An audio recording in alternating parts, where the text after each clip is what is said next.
All right, we are going to fold our fat quarters. So this is what it's going to end up. Just a nice, neat little package that we can stack together, tie a ribbon around, or store them in a drawer like this. So we've already cut our fat quarters. Now the first thing we need to do is fold our fabric in half. So this is my selvage. This would be the middle of my yard.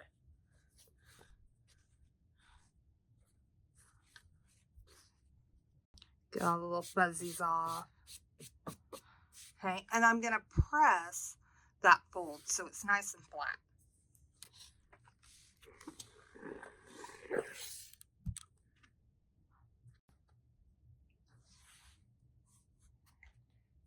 Okay, I want to show you something I just saw. So if I meet the edges all across, I get that bubble.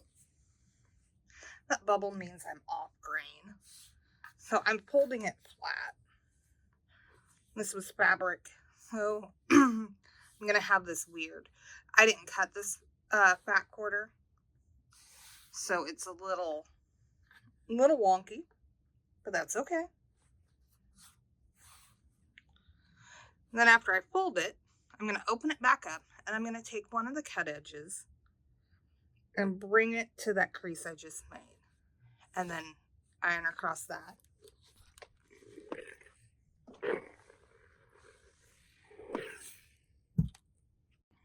And then I'm going to turn it around.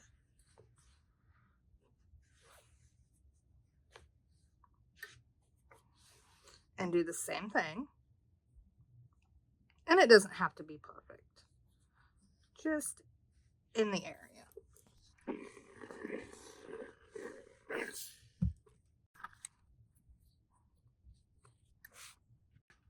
All right, now we're going to fold in half again.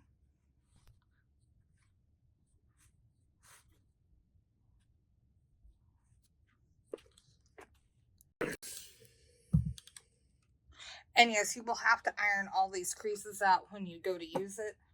I just find it lays better and is neater. So I've opened it up. Okay, so I've opened it up. Now I'm going to fold one side into the middle and the other side into the middle. And then fold on that last crease that I made. And now here you can make a decision. You can leave it like this. If you're going to stack them, it probably will stack better this way. If you want to tie them,